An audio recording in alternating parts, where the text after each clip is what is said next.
تم کہو دامن میں آ، تم پہ کروڑوں درود، دل کرو ٹھنڈا میرا، وہ کفے پا چاند سا، سینے پر رکھ دو ذرا، تم پہ کروڑوں درود۔ اور آنکھ عطا کیجئے، اس میں ضیا دیجئے، جلوہ قریب آ گیا، تم پہ کروڑوں درود۔ کام وہ لے لیجئے تم کو جو راضی کرے، ٹھیک ہو نام رضا، تم پہ کروڑوں درود، ٹھیک ہو نام رضا، تم پہ کروڑوں درود۔ آئیے حضرات، عرض و معروض سے بیشتر سب مل کر اللہ کے محبوب دانۂ غیوب پیغمبر اعظم نور مجسم سرور کائنات فخر موجودات حاکم ارض و سماوات باعث تخلیق کائنات احمد مجتبی محمد مصطفیٰ صلی اللہ تعالی علیہ وسلم کے دربار گوہربار میں والہانہ عقیدت اور محبت کے ساتھ درود پاک کا ہدیہ پیش کر لیں۔ پڑھ لیں اللہم صلی علی سیدنا وعلی آل سیدنا ومولانا محمد معدن الجود والکرم وآلہ وبارک وسلم۔ صلو علیہ صلاۃ وسلاما علیک یا رسول اللہ صلی اللہ تعالی علیہ وآلہ وسلم۔ واہ واہ واہ کیا مرتبہ اے غوث ہے بالا تیرا، واہ کیا مرتبہ اے غوث ہے بالا تیرا، اونچے اونچوں کے سروں سے قدم آلہ تیرا۔ تھوڑا سا بچے کے کہہ دو سبحان اللہ، سبحان اللہ۔ جو لوگ نہیں بول رہے ہیں وہ بھی کہتے ہیں سبحان اللہ، اور عقیدت سے بولیں یا رسول اللہ، محبت سے غوث پاک کو پکار لیں، کہیں یا غوث، واہ کیا مرتبہ اے غوث ہے بالا تیرا، اونچے اونچوں کے سروں سے قدم آلہ تیرا، سر بھلا کوئی کیا جانے کہ ہے کیسا تیرا، اولیاء ملتے ہیں آنکھیں وہ ہے تلوہ تیرا، اولیاء ملتے ہیں آنکھیں وہ ہے تلوہ تیرا، اور کیا دبے جس پہ ہو حمایت کا پنجہ تیرا، کیا دبے جس پہ ہو حمایت کا پنجہ تیرا، شیر کو خطرے میں لاتا نہیں کتا تیرا، شیر کو خطرے میں لاتا نہیں کتا تیرا۔ اور یا رسول اللہ علیہ السلام تیری سرکار میں رضا لاتا ہے اس کو شفیع جو میرا غوث ہے اور لاڈلا بیٹا تیرا، جو میرا غوث ہے اور لاڈلا بیٹا تیرا۔ برادران ملت اسلامیہ، رب تعالی قرآن مجید برہان رشید میں ارشاد فرماتا ہے ان فی خلق السماوات والارض واختلاف اللیل والنہار لآیات لأولی الالباب۔ رب فرماتا ہے بے شک آسمانوں اور زمینوں کے پیدا کیے جانے میں، شب و روز کے انقلاب میں عقل والوں کے لیے نشانیاں موجود ہیں۔ سمجھنے کی کوشش کریں آپ، رب فرما رہا ہے کہ آسمانوں اور زمینوں کے پیدا کیے جانے میں، شب و روز کے انقلاب میں عقل والوں کے لیے نشانیاں موجود ہیں جس سے وہ ہمیں پہچانے اور ہم تک پہنچے۔ اپنی معرفت کے لیے اللہ نے چاند کو پیدا کیا، سورج کو چمک دی، سبزے اگائے، درخت پیدا کیے۔ میں کہنا یہ چاہتا ہوں آپ ساری کائنات کا تجزیہ کر کر دیکھ لیں، آپ ساری کائنات کا تجزیہ فرما کر دیکھ لیں تو معرفت الہی اور اس کی قدرت کی جو حکمت ہے وہ سب کچھ سامنے آ جائے گی۔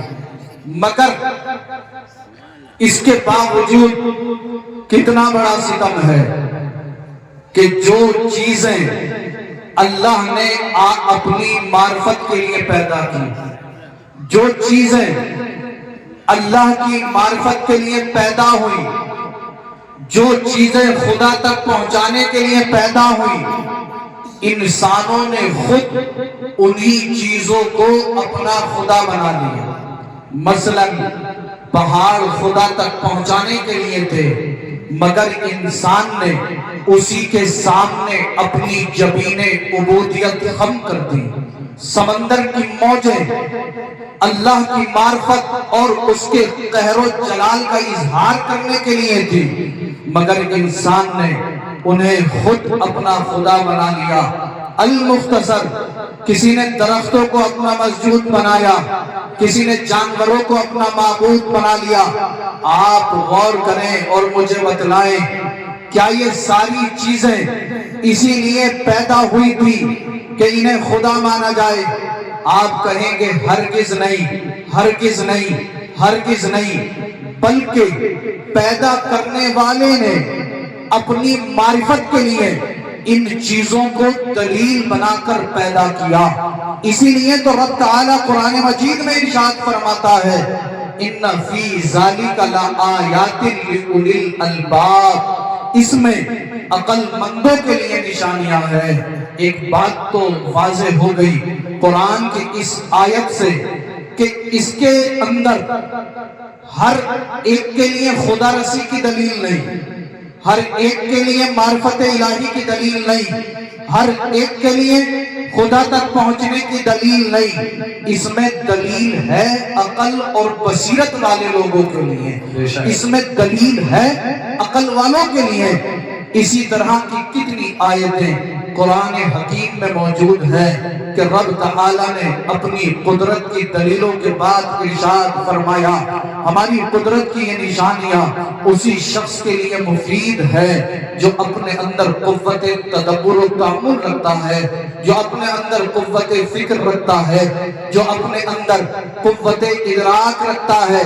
واقعات زمانہ شاہد ہے کہ ان چیزوں سے خدا تک پہنچنے والے لوگوں کی تعداد کم ہے، بلکہ اکثریت کا حال یہ ہے یا تو وہ پاگل ہیں یا عقل سے کورے ہیں، اسی وجہ سے وہ گمراہ ہو گئے، اسی وجہ سے وہ شرک اور کفر کی دلدل میں چلے گئے۔ اللہ اللہ، اب جب زیادہ تر لوگ کفر، شرک، ظلم، جبر اور تشدد کی طرف بڑھے تو اب ضرورت تھی اللہ تعالیٰ نے ایک ایسی جماعت کو اتارا، ایک ایسے قافلے کو اتارا کہ اگر کوئی بہکنا بھی چاہے تو بہک نہ سکے، اگر کوئی ڈگمگانا بھی چاہے تو ڈگمگا نہ سکے۔ اسی لیے اللہ تعالیٰ نے انبیاء کرام کو مبعوث فرمایا، نبوت و رسالت سے سرفراز کیا، حکمت و دانائی عطا کی اور ایسے ایسے محاسن و کمالات عطا کیے کہ اگر روئے زمین پر ایسے کمالات و محاسن انبیاء کرام کے علاوہ کسی اور کو میسر نہ ہوئے، اللہ نے انبیاء کرام کو وہ طاقت، وہ پاور، وہ قوت عطا کی کہ جو جس انداز میں ان سے مقابلہ کرنا چاہتا تھا، اللہ نے اسی قوت، اسی طاقت اور ایسی ہی صلاحیتیں انبیاء کرام کو عطا کی۔ اگر آپ قرآن پاک کا مطالعہ کریں گے تو یہ بات اچھی طرح سے عیاں ہو جائے گی۔ جب فرعون نے ظلم کیا، جبر کیا اور تکبر و گھمنڈ کا پتلا بن کر فرعون نے اپنی زبان سے اپنی ربوبیت کا اعلان کیا اور کہا وَأَنَا رَبُّكُمُ الْأَعْلَىٰ، میں تمہارا سب سے بڑا خدا ہوں، سب سے بڑا رب ہوں، اللہ نے حضرت موسیٰ علیہ السلام کو بھیجا اور کہا اے موسیٰ علیہ السلام بنی اسرائیل کی طرف جائیے اور فرعون کے پاس بھی جائیے، نرمی کے ساتھ اس سے کلام کرنا۔ تاریخ کے اندر لکھا ہوا ہے، مفسرین کرام فرماتے ہیں اولاً تو حضرت موسیٰ علیہ السلام کو کچھ گھبراہٹ ہوئی، آپ نے دعا کی پروردگار عالم بارے الہ خالق کائنات مالک کائنات میرے بھائی حضرت ہارون علیہ السلام کو میرا وزیر اور نائب کر دے۔ رب فرماتا اے موسیٰ ہم نے آپ کی دعا قبول کی، ہم نے آپ کے بھائی ہارون کو آپ کا وزیر اور نائب کر دیا۔ رب نے فرمایا اے موسیٰ جاؤ فرعون کے پاس جاؤ، اپنے بھائی ہارون کو بھی لے جاؤ، اور اللہ فرماتا کہ ہماری نشانی لے کر جاؤ۔ حضرت موسیٰ علیہ السلام فرعون کے دربار میں پہنچے۔ فرعون اپنے تخت کے اوپر کرسی رکھ کر اس پر بیٹھا ہوا تھا۔ توجہ میری طرف رکھنا، حضرت موسیٰ علیہ السلام نے فرعون سے کہا، اے فرعون گناہوں سے باز آ جا، تکبر اور گھمنڈ چھوڑ دے، ادھر آنا چھوڑ دے، میں اللہ کا نبی ہوں، مجھے اللہ نے نبوت اور رسالت سے سرفراز فرمایا ہے۔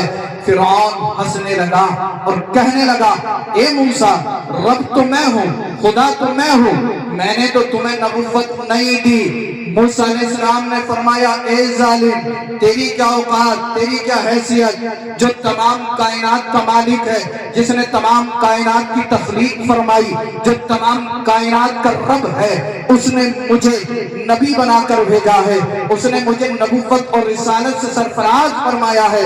فرعون نے کہا، اچھا ایسی بات ہے، اگر نبی ہو تو کوئی نشانی دکھاؤ۔ موسیٰ علیہ السلام نے ید بیضہ دکھایا، فرعون نے انکار کر دیا۔ فرعون بولا، یہ تو جادو ہے، یہ تو جادو ہے، میں اسے نہیں مانتا، اور کوئی نشانی دکھاؤ۔ موسیٰ علیہ السلام کے دست پاک میں جو عصا مبارک تھا، موسیٰ علیہ السلام نے اسے زمین پر ڈال دیا۔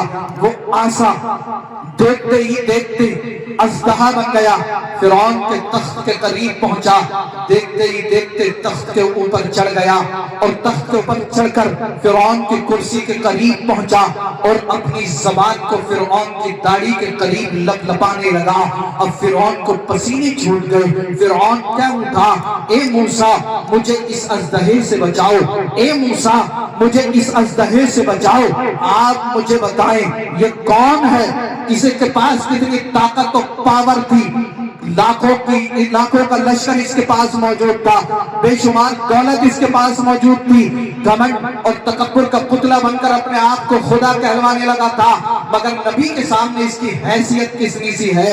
جب اللہ کے پیغمبر نے، اللہ کے نبی نے اللہ کی نشانی دکھائی، معجزہ دکھایا، اژدہے کو اس نے دیکھا، پسینہ چھوٹ گیا، پیشانی سے پسینہ ٹپکنے لگا، اور نبی سے مدد مانگنے لگا، کہتا ہے، اے موسیٰ مجھے اژدہے سے بچائیے۔ موسیٰ علیہ السلام آگے بڑھے، اژدہے کو چھوڑا تو وہ دوبارہ لکڑی بن گیا، دوبارہ عصا بن گیا۔ بہت سارے لوگوں نے جب اس معجزے کو دیکھا، اللہ کی اس نشانی کو دیکھا، تو وہ توبہ کر کے داخل اسلام ہو گئے، موسیٰ علیہ السلام پہ ایمان لے آئے۔ اللہ غور کریں، سمجھانا یہ چاہتا ہوں، کہنا یہ چاہتا ہوں، آپ طاقت سے نہ گھبرائیں، آپ پاور سے نہ گھبرائیں، آپ کسی کی تعداد کو دیکھ کر نہ گھبرائیں، کیونکہ اللہ نے طاقت، پاور، قوت اگر لوگوں کو دی ہے تو ان سے کہیں زیادہ طاقت اللہ نے انبیاء کرام کو عطا فرمائی ہے۔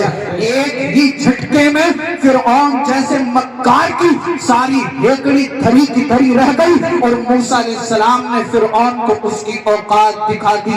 آپ سمجھ گئے ہوں گے، آج بہت سے لوگ ہمیں آنکھیں دکھا رہے ہیں، کہہ رہے ہیں ہمارے پاس میسائل ہے، میسائل سے اڑا دیا جائے گا، کوئی کہتا ہمارے پاس توپیں ہیں، توپوں سے اڑا دیا جائے گا، کوئی کہتا ہمارے پاس AK-47 ہے، اس سے اڑا دیا جائے گا، اور مسلمان بھی عجیب ہے صاحب، کوئی کہتا حضرت اب کیا ہوگا، اب کیا ہوگا، اب کیا ہوگا، اب کیا ہوگا۔ میں نے کہا پریشان کیوں ہوتا ہے، گناہوں سے توبہ کر، مسجد میں آ جا، رب کی بارگاہ میں سجدے کر، اللہ اللہ۔ تم کہو گے حضرت اللہ نے انبیاء کرام کو طاقت دی، پاور دی، معجزات عطا کیے تھے، اب تو کوئی نبی ہے نہیں، تو میں کہوں گا پریشان کیوں ہوتے ہو؟ کیا اللہ کے محبوب نے ہمارے درمیان کسی کو نہیں چھوڑا ہوگا؟ اللہ کے محبوب نے ہمیں تنہا نہیں چھوڑا، بلکہ سرکار فرماتے ہیں انما العلماء ورثۃ الانبیاء، بے شک علماء جو ہیں یہ انبیاء کرام کے وارث ہیں۔ اگر آج بھی دین میں وقت پڑے گا، یہ علماء آگے آئیں گے، اور ان علماء میں جو کامل ایمان ولی ہوں گے، جب وہ کرامتیں دکھائیں گے تو دنیا کی تمام طاقتیں دھری کی دھری رہ جائیں گی۔ نعرہ تکبیر، نعرہ رسالت، نعرہ حیدری، نعرہ وصیت، مسلک اعلی حضرت خطیب ہندوستان سید محمد رضوان بن اسد قبلہ، نعرہ تکبیر، نعرہ رسالت۔ واہ واہ، تجھ کو کیا دیں گے شاہ دو سرا پہ چھوڑ دے، تجھ کو کیا دیں گے شاہ دو سرا پہ چھوڑ دے تو ہے غلام ان کا بس ان کی عطا پہ چھوڑ دے تو ہے غلام ان کا بس ان کی عطا پہ چھوڑ دے اور اپنی بخشش کے بارے میں سوچنے والا تو ہے کون غلط مطلب مت نکال لینا کبھی سوچو سید صاحب کہہ کے چلے گئے تھے کل کو مفتی صاحب اور قاری صاحب کو پریشان کرو بولے حضرت ہم اپنی بخشش کے بارے میں سوچ کے کیا کریں گے کبھی سوچو کہ نماز پڑھ کے کیا ہوگا قرآن پڑھ کے کیا ہوگا یہ ہرگز مطلب نہیں ہے آپ کو بس اللہ اور اس کے رسول کی ذات پر صابر و شاکر رہنا ہے اور یہ کہنا ہے اپنی بخشش کے بارے میں سوچنے والا تو ہے کون یہ مصطفیٰ کا کام ہے مصطفیٰ کو چھوڑ دے یہ مصطفیٰ کا کام ہے مصطفیٰ پہ چھوڑ دے تجھ کو کیا دیں گے شاہ دو سرا پہ چھوڑ دے تو ہے غلام ان کا بس ان کی عطا پہ چھوڑ دے اپنی بخشش کے بارے میں سوچنے والا تو ہے کون یہ مصطفیٰ کا کام ہے مصطفیٰ پہ چھوڑ دے اور کیا ہے سنت کیا ہے بدعت فیصلہ تو خود نہ کر یہ بریلی کے امام احمد رضا پہ چھوڑ دے یہ بریلی کے امام احمد رضا پہ چھوڑ دے آج ہم پریشان نظر آ رہے ہیں آپ اپنی پوری بستی میں ایک بھی گھر حضرت مجھے ایسا نہیں دکھا سکتے جس گھر میں بیماری یا پریشانی نہیں ہے جی اور لوگ پریشان ہیں بولے حضرت بیماری کیسے دور ہوگی پریشانی کیسے دور ہوگی تعویذ لینے والے بہت آ رہے ہیں صاحب نہ سونے دے رہے ہیں نہ بیٹھنے دے رہے ہیں نہ کسی سے بات کرنے دے رہے ہیں بولے بیماری نہیں جا رہی تعویذ دے دو پریشانی ختم نہیں ہو رہی تعویذ آپ کو ممکن نہیں ہو اللہ نے قرآن میں فرمایا مجھ سے کوئی غلطی ہوگی تو علماء میری اصلاح فرمائیں گے میں اسی نظریے سے حاضر ہوتا ہوں اللہ قرآن میں فرماتا ہے وَنُنَزِّلُ مِنَ الْقُرْآنِ مَا هُوَ شِفَاءٌ وَرَحْمَةٌ لِلْمُؤْمِنِينَ ہم نے قرآن کے اندر شفا اور رحمت کو نازل کیا مومنوں کے لیے جی کس کے لیے مگر بعض ایسا ہے نماز ایک ٹائم کی پڑھے گا نہیں اور یہ جا رہا ہے کہ تعویذ سے امام کو اچھا تعویذ دے بھی دو جب بھی خیریت نہیں ہے بولے حضرت کا کچا ہی دے دیا تھا میں نے بھئی کچا پکا کیا ہو بولے ایک صاحب کے پاس ہم گئے تھے آفتاب بھائی ایک مشتاق کہہ رہا ہے کہ وہ کہہ رہے کچا والا 151 کا پکا والا 1151 کا تو میں نے بھئی میرے پاس تو کوئی کچا پکا نہیں ہے جتنا ان علماء نے میرے بزرگوں نے مجھے سکھایا میں نے لکھ کے دے دیا اب تیرا کام بنانا نہ بنانا یہ اللہ کے اختیار میں میں اس میں زیادہ کچھ نہیں کر سکتا بس دعا ہی کر سکتا ہوں بولے نہ حضرت 1151 کی بجائے 1551 لے لو مگر کام پکا ہی کر دو کام پکا ہی ہو میں بھی نماز پڑھی تھی بولے ہاں جمعے کی پڑھی تو میں نے بھی باقی جو 24 گھنٹے میں 5 وقت کی فرض ہے وہ کون پڑھے گا بولے حضرت پڑھیں گے تو ہم ہی پڑھ لیں گے کب پڑھو گے کب پڑھو گے دنیا کے اندر ایسا کوئی تعویذ ہے کہ آپ نماز نہ پڑھیں اور آپ کو فائدہ پہنچا دے اگر ہے تو مجھے بھی دکھا دو گے بات حالانکہ میرا ٹاپک میرا عنوان میرا موضوع یہ نہیں ہے لیکن میں نے سوچا اسی کے ضمن میں 2-4 باتیں نصیحت کی بھی کرتا چلوں تو اللہ قرآن میں فرما رہا نا ان فی ذالک لآیات لأولی الالباب اس میں عقل مندوں کے لیے نشانیاں کس کے لیے عقل مندوں کے لیے جب ظلم بڑھا جبر بڑھا تشدد بڑھا لوگ گمراہ ہوئے تو اللہ نے اپنی مخلوق کی ہدایت کے لیے انبیاء کرام کو مبعوث کیا تاکہ کوئی بہکنا بھی چاہے تو بہک نہ سکے اور اللہ نے انہیں نشانیاں عطا کی اب آدم علیہ السلام آئے شیس علیہ السلام آئے نوح علیہ السلام آئے داؤد علیہ السلام آئے یحییٰ علیہ السلام آئے زکریا علیہ السلام آئے ایوب علیہ السلام آئے یوسف علیہ السلام آئے تمام انبیاء کرام کو مبعوث کیا گیا مگر میرے نبی فرماتے ہیں انا خاتم النبیین لا نبی بعدی میں اللہ کا آخری نبی ہوں میرے بعد کوئی نبی نہیں ہوگا میرے بعد کوئی نبی نہیں ہوگا اب آپ سوچو گے کہ اللہ نے اپنی مخلوق کی ہدایت کے لیے انبیاء کرام کو دنیا میں مبعوث کیا انبیاء کرام کو دنیا میں بھیجا اب کوئی نبی نہیں آئے گا تو یہ تبلیغ کا کام، ہدایت کا کام کون کرے گا؟ تو اللہ کے محبوب نے مجھے اور آپ کو اکیلا نہیں چھوڑا، بلکہ سرکار فرماتے ہیں انما العلماء ورثۃ الانبیاء، بے شک علماء کرام جو ہیں یہ انبیاء کرام کے وارث ہیں، اور قرآن بھی کہتا ہے انما یخشی اللہ من عبادہ العلماء، بے شک اللہ سے سب سے زیادہ تم میں وہ لوگ ڈرتے ہیں جو علم والے ہیں، جو عقل والے ہیں، جو بصیرت والے ہیں، جو قرآن اور سنت کا علم رکھتے ہیں۔ ہر ایک عالم نہیں بلکہ وہ عالم دین جس کے جسم کا رونگٹا رونگٹا خدا کے خوف میں ڈوبا ہوا ہو، جس کے جسم کا رونگٹا رونگٹا اللہ کی تسبیح و تحلیل کرتا ہو، جو ہما وقت اللہ کی یاد میں مستغرق رہتا ہو، وہی عالم دین انبیاء کرام کا سچا وارث ہے۔ اور انہی وارثوں میں سے ایک وارث ہیں جن کا نام غوث سمدانی، قطب ربانی، شیخ سیدنا عبد القادر جیلانی ہے۔ اللہ اللہ، عبد القادر جیلانی نے 40 سال عشاء کے وضو سے فجر کی نماز پڑھی ہے۔ مسئلہ یہ ہے کہ سونے سے وضو ساقط ہو جاتا ہے، ٹوٹ جاتا ہے، پتہ یہ چلتا ہے 40 سال تک راتوں کو غوث پاک سوئے نہیں ہیں، پوری رات مجاہدہ، پوری رات قیام، پوری رات رکوع، پوری رات سجدے، پوری رات قرآن کی تلاوت، پیغمبر اعظم پر درود پاک۔ ایک آج ہمیں غوث پاک کا دامن نہیں چھوڑیں گے، لیکن میں آپ سے کہنا چاہتا ہوں غوث پاک 40 سال تک عشاء کے وضو سے فجر کی نماز پڑھتے رہے۔ ایک آج ہماری حالت یہ ہے، فجر ہم نہیں پڑھتے، ظہر ہم نہیں پڑھتے، عصر ہم نہیں پڑھتے، مغرب ہم نہیں پڑھ رہے، عشاء ہم نہیں پڑھ رہے۔ اے میرے بھائیوں، ابھی بھی وقت ہے، ہم سب ایک لمحہ موت کے قریب ہوتے چلے جا رہے ہیں۔ اس سے پہلے کہ موت آئے گناہوں سے توبہ کریے، کیونکہ سرکار فرماتے ہیں جو شخص ایک وقت کی نماز جان بوجھ کر چھوڑتا ہے، اللہ اس کا نام جہنم کے دروازے پہ لکھوا دیتا ہے۔ اگر آپ کو واقعی غوث پاک سے سچی محبت ہے، اگر آپ واقعی غوث پاک سے محبت رکھتے ہو، تو آج کے بعد نماز قضا مت کرنا، جھوٹ مت بولنا، چغلی مت کرنا، غیبت مت کرنا، ہر گناہ سے توبہ کرو اور دنیا والوں کو چیلنج کر دو، اے دنیا والوں، ہمیں تم سے محبت نہیں ہے، ہمیں تو بغداد کے پیران پیر سے محبت ہے۔ واہ بھائی بھائی، سبحان اللہ۔ کون غوث پاک؟ وہ غوث پاک جن کا ایک لمحہ یاد خدا اور یاد مصطفیٰ میں گزرتا تھا۔ بہجت الاسرار شریف کے اندر لکھا ہوا غوث پاک کو اللہ نے یہ شان، یہ مقام، یہ مرتبہ عطا کیا۔ غوث پاک فرماتے ہیں کہ ساری کائنات میرے لیے ایسے ہے جیسے میری ہتھیلی پر رائی کا دانہ۔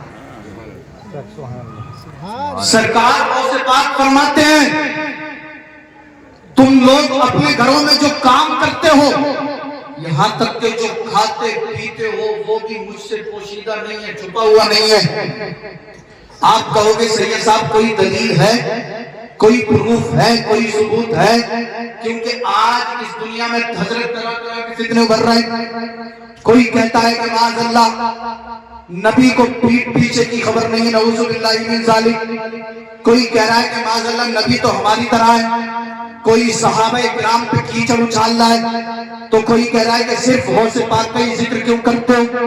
کوئی کہہ رہا ہے کہ آپ غوث پاک کی شان بڑھا چڑھا کر بیان کرتے ہو۔ طرح طرح کے فتنے ابھر رہے ہیں، طرح طرح کے لوگ خرافاتیں پھیلا رہے ہیں۔ میں نے کہا، میں نے پہلے ہی بتایا تھا، ان فی ذالک لآیات لأولی الالباب، اس میں نشانیاں ہیں عقل مندوں کے لیے۔ زیادہ تر لوگ دنیا کے اندر عقل سے کولے ہیں۔ اگر آپ قرآن پاک اور احادیث مصطفیٰ کا مطالعہ گہری نظروں سے کریں گے تو یہ بات اچھی طرح سے عیا ہو جائے گی۔ دنیا کے اندر عقل و بصیرت والے لوگ کم ہیں، زیادہ تر عقل سے کولے ہیں۔ جبھی تو وہ صحابہ کرام کی شان میں گستاخیاں کرتے، جبھی تو وہ اولیاء کرام کی شان میں نکتہ چینیاں کرتے۔ ارے یہ کوئی بڑی بات تھوڑی ہے، یہ تو اللہ کی نشانیاں ہیں، یہ تو اللہ اللہ کی دلیل ہے، اللہ نے اپنے مخصوص بندوں کو، انبیاء کرام کو، اولیاء اعظام کو، انبیاء کرام کو معجزات عطا کیے، اولیاء کرام کو کرامتیں دی، تاکہ یہ اولیاء کرام کرامتیں دکھائیں اور کوئی بھی بندہ اس کرامت کو دیکھ کر بہک نہ سکے، قیامت کے دن یہ نہ کہہ سکے مجھے کوئی سمجھانے والا نہیں تھا، بتانے والا نہیں تھا۔ رب فرمائے گا بتایا ہی نہیں بلکہ میرے ولیوں نے کر کر دکھایا تھا، اگر تیرے اندر عقل ہوتی تو تجھے میری معرفت حاصل ہو جاتی۔ بے شک بات سبحان اللہ۔ نعرہ تکبیر، نعرہ رسالت، نعرہ حیدری، نعرہ غوثیت، مسلک اعلی حضرت، فیضان اعلی حضرت، نعرہ تکبیر، نعرہ رسالت۔ سبحان اللہ۔ سمدانی قطب ربانی شیخ سیدنا عبد القادر جیلانی رضی اللہ تعالیٰ عنہ کو اللہ نے کیا شان عطا فرمائی، کیا مقام، کیا رفعت، کیا عظمت عطا کی، ملاحظہ کریں۔ سب غوث پاک سے محبت کرتے ہیں، مچل کر گئے ہیں سبحان اللہ، اور عقیدت سے بولے یا رسول اللہ۔ بات تو سمجھ میں آ رہی ہے نا؟ آ رہی ہے تو مسکرا کر کہہ دو سبحان اللہ۔ غوث پاک کی شان ملاحظہ کریں۔ غوث سمدانی قطب ربانی شیخ سیدنا عبد القادر جیلانی ایک جلسے میں خطاب فرما رہے ہیں، تقریر فرما رہے ہیں۔ شروع میں غوث پاک کو تقریر کرنا نہیں آتا تھا، آپ واز نہیں فرماتے تھے، خطاب نہیں فرماتے تھے۔ ایک دن خواب میں پیغمبر اعظم کا دیدار ہوا، سرکار نے فرمایا اے عبد القادر آپ تقریر کیوں نہیں کرتے ہو، خطاب کیوں نہیں فرماتے ہو، واعظ و نصیحت کیوں نہیں کرتے ہو؟ عرض کرتے اے اللہ کا محبوب صلی اللہ تعالی علیہ وسلم، مجھے تھوڑا سا خوف محسوس ہوتا ہے، اور لوگوں کو میں دیکھتا ہوں تو ان کی زبانیں بڑی فصیح و بلیغ ہیں، مجھے تھوڑا سا احساس ہوتا ہے۔ سرکار نے فرمایا اے عبد القادر اپنے منہ کو کھولو۔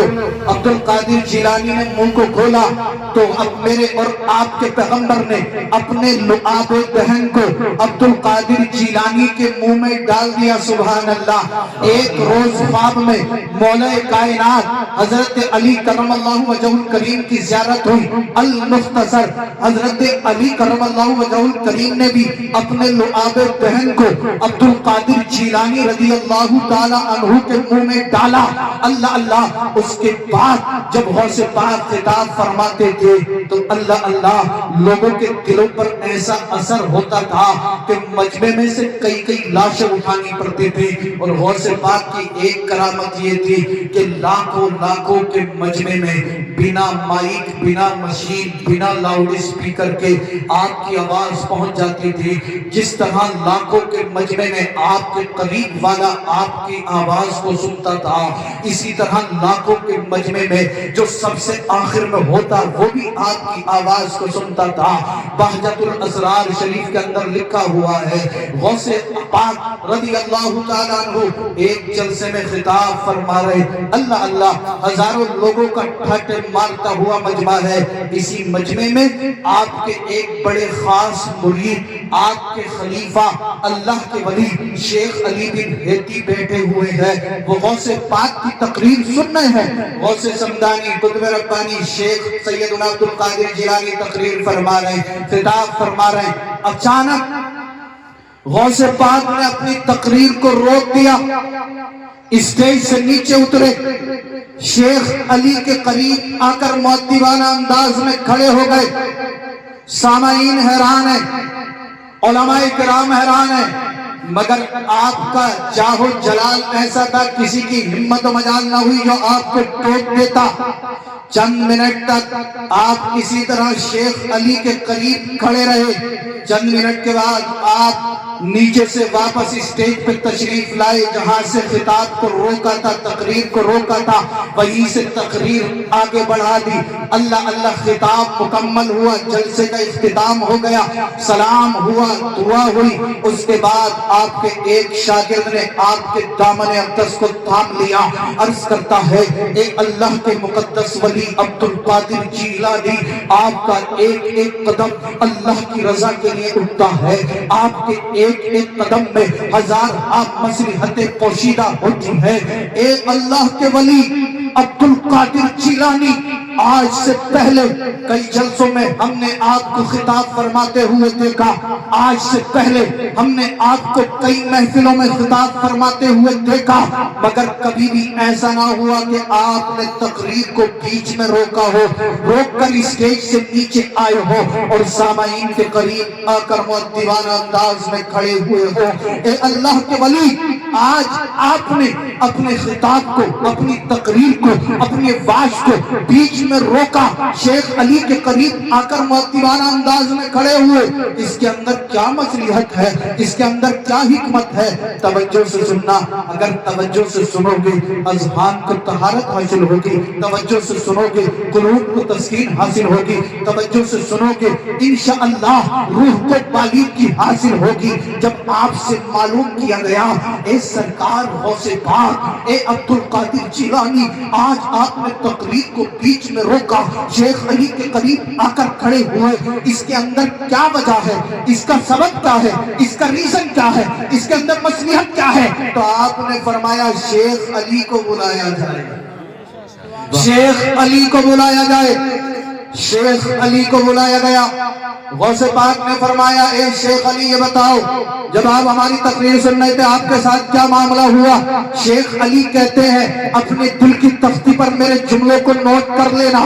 اللہ اللہ، شیخ علی بن ہیتی کہتے ہیں اے لوگوں سنو، جب حضور تقریر فرما رہے تھے، عبد القادر جیلانی تقریر فرما رہے تھے، میں تقریر سن رہا تھا، مجھے تقریر سنتے سنتے نیند آ گئی، جیسے ہی نیند آئی خواب میں مصطفیٰ تشریف لے آئے، جیسے ہی نیند آئی خواب میں سرکار تشریف لے آئے، جیسے ہی نیند آئی خواب میں اللہ کے محبوب تشریف لے آئے۔ عبد القادر جیلانی نے فرمایا اے لوگوں سنو، شیخ علی تو حالت خواب میں مصطفیٰ کا دیدار کر رہے تھے اور میں عبد القادر حالت بیداری میں اپنے آقا کے جلووں سے منور ہو رہا تھا۔ میرا امام جب اس کرامت کو پڑھتا ہے تو بریلی سے پکار اٹھتا ہے، واہ کیا مرتبہ اے غوث ہے بالا تیرا، اونچے اونچوں کے سروں سے قدم آلہ تیرا، سر بھلا کوئی کیا جانے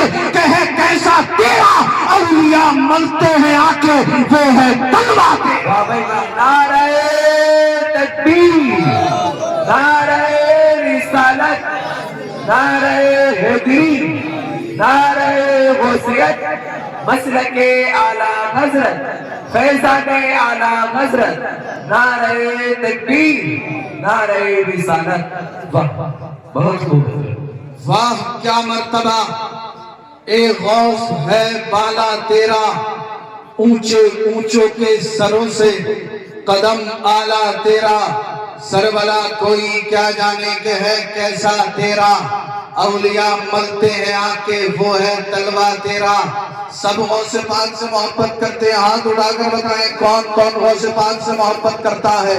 ماشاءاللہ سبحان اللہ۔ آفتاب بھائی آپ کا جلسہ 100% نہیں 101% کامیاب ہے، اور کامیاب بھی کیوں نہ ہو، ہم اللہ کے مقدس ولی عبد القادر جیلانی کا ذکر جو کر رہے ہیں۔ اے سنیوں، آپ اپنے مقدر پر جتنا ناز کرو اتنا کم ہے، کیونکہ غوث پاک فرماتے ہیں بہجت الاسرار شریف کے اندر لکھا ہوا ہے، اللہ نے فرمایا اے میرے بندے عبد القادر مانگ مانگ مانگ، جو تم مانگے گا تجھے دیا جائے گا۔ عبد القادر جیلانی نے دعا کی، پروردگار عالم بار الہ خالق کائنات مالک کائنات، میری دعا یہ ہے کہ تیرا جو بندہ مجھ سے محبت کرے تو اسے جب تک موت نہ دینا جب تک اسے توبہ کی توفیق عطا نہ فرما دے۔ عبد القادر جیلانی نے دعا کی کہ اے اللہ جو مجھ سے محبت کرے تو اسے مرنے سے پہلے توبہ کی توفیق دے دینا۔ رب کی بارگاہ سے اعلان ہوا اے میرے بندے عبد القادر، ہم نے تیری دعا کو قبول کر لیا، اب جو تجھ سے محبت کرے گا ہم اسے مرنے سے پہلے توبہ کی توفیق دے دیں گے، جو تجھ سے محبت کرے گا ہم اسے مرنے سے پہلے گناہوں سے بچا دیں گے۔ اگر آپ کو میری بات پہ یقین نہ آتا ہو تو چلو زیادہ زیادہ دور چلنے کی ضرورت نہیں ہے، بمبئی کے راستے پہ ایک شہر پڑتا ہے جس کا نام ہے برہان پور۔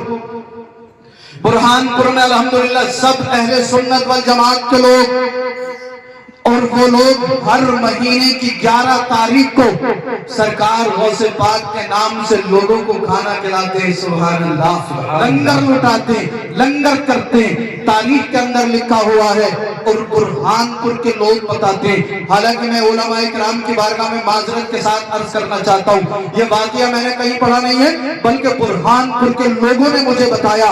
جب بات آ گئی تو میں آپ کو عرض کر دینا چاہتا ہوں۔ برہان پور کے لوگ کہتے ہیں ہمارے یہاں پر ایک زمانے سے، صدیوں سے، ہر مہینے کی 11 تاریخ کو غوث پاک کے نام کا لنگر ہوتا ہے، ہم لوگ کھانا بناتے ہیں اور لوگوں کو کھانا کھلاتے ہیں۔ اب اسی برہان پور میں کچھ برہمن پنڈت غیر مسلم بھی رہتے ہیں۔ ایک دن 11ویں شریف کا تھا، لنگر چل رہا تھا، ایک پنڈت جی کا بیٹا آیا اور کہنے لگا مسلمانوں سے، بھائی ہم دیکھتے ہیں کہ آپ ہر مہینے کی 11 تاریخ کو کھانا بناتے ہو، لوگوں کو کھلاتے ہو، یہ کس لیے کرتے ہو آپ؟ اس کی وجہ کیا ہے؟ تو نوجوانوں نے سوچا یار غیر مسلم ہے، پنڈت ہے، برہمن ہے، اسے کیسے سمجھائیں؟ مسلمانوں نے کہا کہ بھئی ہم ہر مہینے کی 11 تاریخ کو اپنے بڑے پیر کی یاد مناتے ہیں۔ کیا کرتے ہیں؟ اپنے بڑے پیر کی یاد مناتے ہیں۔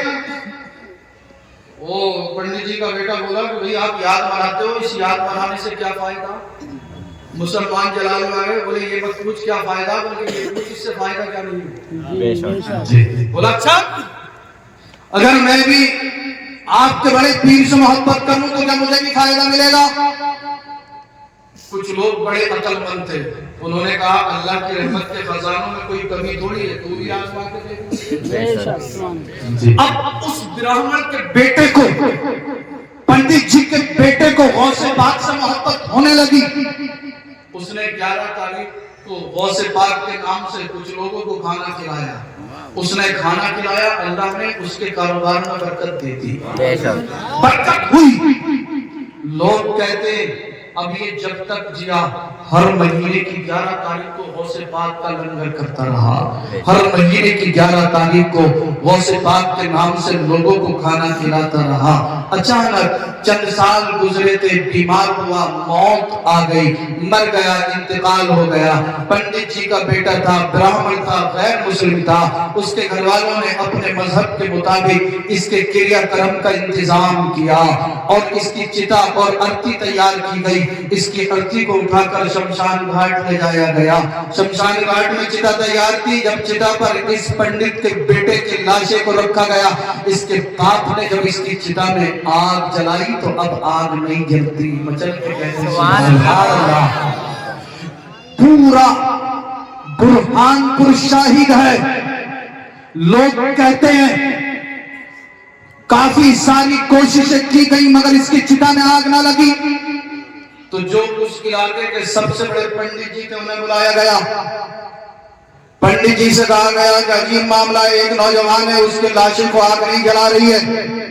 پنڈت جی نے پوچھا بتاؤ یہ کرتا کیا تھا؟ اب اس نوجوان کے باپ نے کہا کہ زیادہ کچھ نہیں، ہر مہینے کی 11 تاریخ کو غوث پاک کے نام پر لنگر کرتا تھا۔ پنڈت جی سمجھ گئے معاملہ کچھ اور ہے، اب اللہ ہی بہتر جانے کیا معاملہ ہے۔ پنڈت جی نے سوچا اگر سچ بات بتا دی تو نہ جانے کتنے لوگ کلمہ پڑھ کے مسلمان ہو جائیں گے، اگر سچ بات بول دی تو نہ جانے کتنے لوگ اپنے مذہب کو چھوڑ کر اسلام میں داخل ہو جائیں گے۔ پنڈت جی نے اپنے دماغ کو چلایا اور شیطانی فارمولا نکالا، کہا یہ لوگوں سنو، یہ مسلمانوں کے بڑے پیر سے محبت کرتا تھا، اس وجہ سے اسے آگے والی ماتا پاک نہیں کر رہی ہے معاذ اللہ۔ یہ مسلمانوں کے پیر سے عقیدت رکھتا تھا، اس وجہ سے اسے آگے والی ماتا پاک نہیں کر رہی ہے۔ لوگوں نے کہا کہ پنڈت جی اب کیا کیا جائے؟ کہا اس کے لاشے کو آگ نہیں جلائے گی، کہا پھر کیا کریں؟ کہا اس کے لاشے کو اٹھاؤ دریا میں بہا دو، ندی کے اندر بہا دو۔ اب اس کے لاشے کو ندی کے اندر بہا دیا گیا، لاشا ندی میں بہا۔ کچھ دوری پر ایک بستی ہے، وہاں پر ایک اللہ کا مقدس بندہ جب رات کو سویا تو خواب میں غوث پاک کی زیارت ہوئی۔ غوث پاک نے فرمایا اے میرے غلام سن، ندی کے کنارے پر جا، دریا کے کنارے پر چلا جا اور جا، وہاں پر میرا ایک غلام دریا میں بہتا ہوا آ رہا ہے، اس کے لاشے کو نکال، تجہیز و تکفین کا انتظام کر اور اعلان کر دے جو بھی اس کی نماز جنازہ پڑھے گا اللہ اسے جنتی بنا دے گا۔ واہ بھائی واہ، سبحان اللہ، ماشاءاللہ، اللہ اسے جنتی بنا دے گا۔ اب وہاں کے لوگ دریا کے کنارے پر آئے، لاشے کو نکالا، تجہیز و تکفین کا انتظام کیا، نماز جنازہ پڑھا کر مسلمانوں کے قبرستان میں دفن کر دیا گیا۔ اب ان لوگوں نے سوچا یار یہ پتہ نہیں کون اللہ کا بندہ جس کے جنتی ہونے کی بشارت اللہ کے مقدس ولی غوث پاک دے رہے ہیں، اس کے بارے میں جانکاری جمع کی جائے، اس پر تحقیق کی جائے، اس پر ریسرچ کی جائے۔ وہ لوگ اپنی بستی سے چلے، دریا کے کنارے کنارے چل دیے، کوئی بستی یا شہر یا قصبہ آتا تو وہاں پر معلوم کرتے کہ فلاں دن فلاں تاریخ میں یہاں سے کسی کے لاشے کو بہایا گیا تھا۔ جب کہتے لوگ ہمیں نہیں معلوم، آگے بڑھ جاتے، وہ لوگ برہان پور پہنچے اور معلوم کیا کیا یہاں پر فلاں دن فلاں تاریخ میں کسی انسان کے جنازے کو دریا میں ڈالا گیا تھا۔ مسلمانوں نے کہا ہاں یہاں سے ایک شخص کے جنازے کو دریا میں ڈالا گیا تھا۔ ان لوگوں نے کہا کیا معاملہ ہوا تھا؟ کہا ایک برہمن تھا، ایک پنڈت تھا، اس کے لاشے کو آگ نے نہیں جلایا، جب آگ نے نہیں جلایا تو لوگوں نے اس کے لاشے کو دریا میں بہا دیا۔ کہا کرتا کیا تھا؟ لوگوں نے بتایا زیادہ تو ہمیں معلوم نہیں، مگر ہر مہینے کی 11 تاریخ کو غوث پاک کے نام پر لنگر کرتا تھا، غوث پاک کی 11ویں مناتا تھا۔ اللہ اللہ، لوگ حیران ہیں کہ یار غیر مسلم برہمن پنڈت کا بیٹا اب جنتی ہونے کے لیے لا الہ الا اللہ محمد رسول اللہ پڑھنا ضروری، جنتی ہونے کے لیے مسلمان ہونا ضروری، جنتی ہونے کے لیے ایمان لانا ضروری، لیکن یہ تو غیر مسلم ہے، برہمن ہے، پنڈت ہے، یہ کیسے جنتی ہو گیا؟ معاملہ سمجھ میں نہیں آیا۔ یہ لوگ اپنی بستی میں پہنچے، جن صاحب کو خواب میں غوث پاک کا دیدار ہوا تھا، رات کو انہوں نے عشاء کی نماز پڑھی، کہتے ہیں اوراد و وظائف پڑھنے کے بعد جب میں رات کو سویا تو پھر خواب میں غوث پاک تشریف لائے اور فرمایا اے میرے غلام پریشان کیوں ہوتا ہے، گھبراتا کیوں ہے، ٹینشن کیوں لیتا ہے؟ کیا تجھے میرا فرمان یاد نہیں ہے؟ میں نے تو پہلے ہی اعلان کر دیا ہے جو بندہ مجھ سے محبت رکھے گا اللہ اسے جب تک موت نہیں دے گا جب تک توبہ کی توفیق نہ دے دے۔ اے میرے غلام سن، وہ پنڈت برہمن ضرور تھا مگر اسے مجھ سے محبت ہو گئی تھی تو اللہ نے مرنے سے پہلے اسے توبہ کی توفیق دے دی تھی۔ اس نے پڑھ لیا تھا اشہد ان لا الہ الا اللہ وحدہ لا شریک لہ واشہد ان محمدا عبدہ ورسولہ۔ اے میرے غلام وہ بھی جنتی ہے اور جس نے اس کی نماز جنازہ پڑھی ہے اللہ نے ان سب کو بھی جنتی بنا دیا۔ واہ بھائی واہ، سبحان اللہ، ماشاءاللہ۔ اگر ایک غیر مسلم غوث پاک سے سچی محبت کرے تو اللہ اسے جہنمی سے جنتی بنا دے، اور ہم ایمان والے اگر غوث پاک سے محبت کریں گے تو ہمیں کیا ملے گا؟ جی ملے گا نہیں ملے گا؟ جی، اب سب غوث پاک کے عاشق ہیں مگر پھر وہی بات آ گئی نماز کتنی پڑھ رہے ہو؟ غوث پاک نے تو 40 سال عشاء کے وضو سے فجر کی نماز پڑھی ہے۔ اچھا آپ کی زندگی میں کوئی ایک ایسا دن آیا کہ آپ نے وضو کیا ہو، مسجد میں پہنچے ہو، عشاء کی نماز پڑھی ہو، عشاء کی نماز پڑھنے کے بعد 1 گھنٹہ مسجد میں بیٹھ کے سرکار کی بارگاہ میں درود پڑھا ہو؟ کیا آپ کی زندگی میں ایسا کوئی دن آیا کیا آپ نے عشاء کی نماز پڑھنے کے بعد مسجد میں بیٹھ کر 1 گھنٹہ اللہ کے مقدس قرآن کی تلاوت کی ہو؟ کیا آپ کی زندگی میں ایسا کوئی دن گزرا کہ آپ نے مسجد میں آ کر اللہ کی بارگاہ میں 1 گھنٹہ تسبیح و تحلیل کیا ہو؟ آپ کہو گے سید صاحب کیسی باتیں کر رہے ہو، یہ نوجوان بیٹھے، میرے بھائی یہاں پہ بیٹھے، آپ سب بڑے اچھے مگر بڑی معذرت کے ساتھ آج ہمارے نوجوانوں کی حالت یہ ہے جب یوٹیوب پہ بیٹھتے ہیں تو جب تک ایم پی رہتی ہے ہٹتے نہیں ہیں۔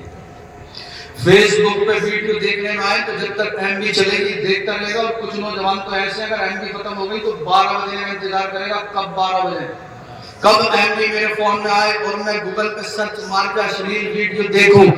کتنے نوجوان، کتنے ہمارے بھائی گوگل پہ سرچ مار کے اشلیل ویڈیو دیکھ کے مرد سے نامرد بن چکے، کتنے لوگوں کی کڈنیاں فیل ہو گئی، کتنے لوگوں کے لیور میں انفیکشن، کتنے لوگوں کے جو ہے گردوں میں انفیکشن، کسی کے معدے میں انفیکشن، کسی کی آئی سائٹ ویک، کسی کے کانوں میں انفیکشن، کسی کے سر میں درد رہتا ہے، اور بعض نوجوان کا چہرہ دیکھو تو یہاں نشان، یہاں نشان، یہاں نشان، جھریاں پڑی ہوئی، بعض کا چہرہ میں ایسا لگتا ہے جیسے ٹماٹر کے کھیت کو جھلسا مار جاتا ہے اور ٹماٹر پلا جاتا ہے، بعض نوجوان کا چہرہ ایسا نظر آتا ہے۔ اور یہی نوجوان پوری رات اشلیل ویڈیو دیکھتا ہے، جب فجر کے ٹائم پہ سوئے گا تو 10 بجے اٹھے گا، پھر کہتا ہے حضرت پریشان رہتا ہوں، بیمار رہتا ہوں، گھر والے کہہ رہے ہیں پریشان رہتا ہے، بچہ بیمار رہتا ہے، طبیعت ٹھیک نہیں ہو رہی۔ میں نے کہا اس سے موبائل لے لو، اس کے ہاتھ میں اللہ کا مقدس قرآن دے دو،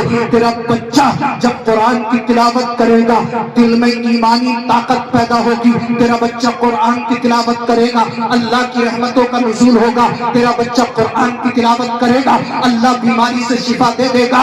ارے یہ وہ قرآن ہے، اگر اس کی آیتوں کو پڑھ دیا جائے تو رحمت الہی کا نزول ہو جاتا ہے، یہی وہ قرآن ہے، اگر اس کی آیت شفا کو پڑھنے کے بعد کسی مریض پر دم کر دیا جائے تو اسے شفائے کاملہ عاجلہ تامہ مطلقہ مل جاتی ہے، یہی وہ قرآن ہے جس کی تلاوت سے بے قرار دلوں کو قرار ملتا ہے، بے چین دلوں کو تسکین حاصل ہوتی ہے۔ اے میرے بھائیوں ابھی بھی وقت ہے، موبائل سے ہٹو، اللہ کے قرآن کو سینے سے لگاؤ، غوث پاک کے سچے عاشق بن کے دکھاؤ، انشاءاللہ دنیا اور آخرت کامیاب و کامیاب۔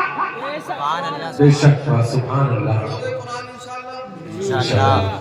مگر جو پڑھے ہوئے بھی ہیں تو وہ بھی بیچارے تیجے میں کھول کے دیکھ رہے ہیں، اس کے علاوہ تو توفیق کا بھی لوگوں کو، اور تیجے میں بھی امام صاحب پڑھیں گے، مدرسے کے بچے پڑھیں گے، اور اس پہ بھی امام صاحب کی خیریت نہیں ہے۔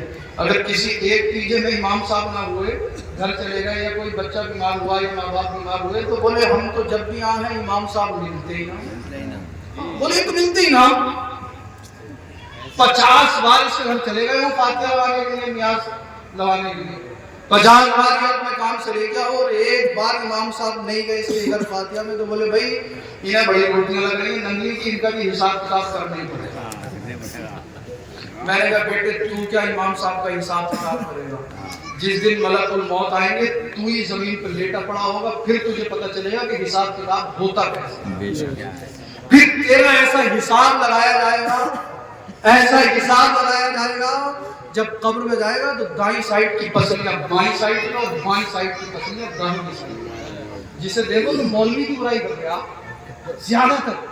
حالانکہ میرا جو اپنا تجربہ ہے حضرت، مجھے یہ محسوس ہوا کہ ابھی بھی 80% لوگ تو علماء سے محبت کرنے والے ہیں، 80% لوگ، اور 10% لوگ مجھے ایسے لگے کہ جنہیں نہ اچھائی سے مطلب ہے نہ برائی سے، اور 10% لوگ مجھے ایسا لگا کہ انہیں صرف اماموں کی برائی ہی نظر آتی ہے، جس کے خود کے پہلا کلمہ یاد نہیں ہے وہ کہہ رہا ہے امام صاحب کی قرات صحیح نہ ہو، جس کے تشہد یاد نہیں وہ کہہ رہے ہیں مگر قاری صاحب کی قرات اچھی نہ بھائی، ان کی آواز موٹی ہے موٹی۔ رب اللہ کے بندے تو خود کلمہ یاد کرتا، اپنی نماز یاد کرتا، دعائے قنوت یاد کرتا، اللہ اور اس کے رسول کے دین کے بارے میں نالج جمع کرتا، ان چیزوں کو بھول گئے، امام کے پیچھے پڑا ہوا۔ بات آگے میں عرض کر دوں، آپ جو نماز پڑھ رہے ہو کم سے کم اسے تو برباد مت کرو۔ اگر آپ امام کی برائی کریں گے اور پھر اسی امام کے پیچھے نماز پڑھیں گے تو کیا آپ کی نماز ہو جائے گی؟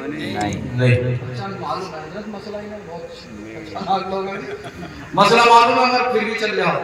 تو جو لوگ علماء کی برائی کرتے ہیں، علماء کو حقارت کی نظروں سے دیکھتے ہیں، میں ان سے ہاتھ جوڑ کر بہت دیوانہ عرض کروں گا میرے بھائی سدھر جاؤ سدھر جاؤ۔ آج آپ دیکھ نہیں رہے پوری دنیا آپ کے پیچھے پڑی ہوئی، پوری دنیا آپ کو مٹانا چاہتی ہے، پوری دنیا آپ کے پیچھے پڑی ہوئی ہے. کوئی کہتا ہم قرآن سے 26 آیتیں نکال دیں گے, کوئی کہتا ہے کہ ہم معاذ اللہ قرآن کے اندر جو ہے وہ خامیاں ہیں, غلطیاں, نعوذ باللہ من ذالک. کوئی کہہ رہا ہے کہ فجر کی اذان بند ہونی چاہیے, اس سے ہماری نیند میں خلل واقع ہوتا ہے. کوئی کہہ رہا ہے کہ بھائی یہ جو لاؤڈ اسپیکر مسجدوں پہ لگے ہوئے انہیں ہٹا دیں گے, ہم اذانیں بند کرا دیں گے.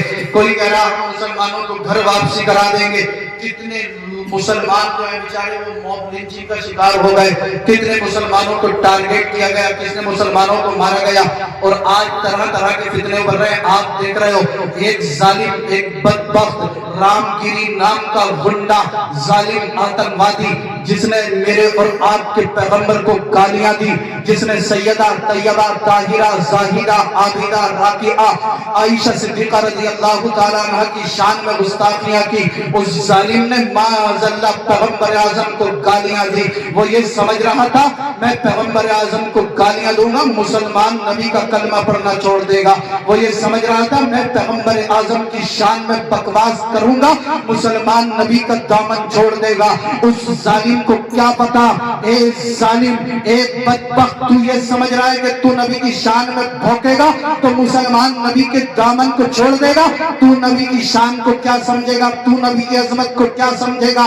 تو ظالم ہے, بدبخت ہے, آتنکوادی ہے, حرام کی اولاد ہے, تیرے نطفے میں خامی ہے. تو ہمارے نبی کی شان اور عظمت کو دیکھنا چاہتا ہے, تو نے سمجھے کیا ہے پوری دنیا میں اگر سب سے زیادہ تقوی والا کوئی ہے تو وہ ہمارے نبی کی ذات ہے. ارے آپ نے سنا ہوگا عورتوں کو عزت دلانے والی کوئی ذات ہے تو وہ میرے نبی کی ذات ہے. بچیوں کو مقام اور مرتبہ دلانے والی کوئی ذات ہے تو وہ میرے نبی کی ذات ہے. بھائی کو بھائی کا حق کیا ہے بتانے والی کوئی ذات ہے تو میرے نبی کی ذات ہے. المختصر, اس کائنات کو انسانیت کا درس, انسانیت کا سبق دینے والی کوئی ذات ہے تو وہ میرے آقا کی ذات ہے. ان ظالموں سے کہہ دو اے ظالموں, تم یہ سمجھ رہے ہو ہم نبی کی شان میں بھونکیں گے مسلمان نبی کا دامن چھوڑ دے گا. میں علل اعلان کہتا ہوں, ارے مسلمان نہ نبی کا کلمہ چھوڑے گا نہ نبی کا در چھوڑے گا. ارے جب تک ہمارے جسم میں خون کا ایک بھی قطرہ باقی رہے گا ہم نبی کا ذکر کرتے رہیں گے, نبی کی غلامی کی دم بھرتے رہیں گے. اعلیٰ حضرت تو یوں کہتے ہیں خاک ہو جائے ابو جل کر مگر ہم کو رضا, تم میں جب تک تم ہے ذکر ان کا سناتے جائیں گے. بابائی بات سبحان اللہ.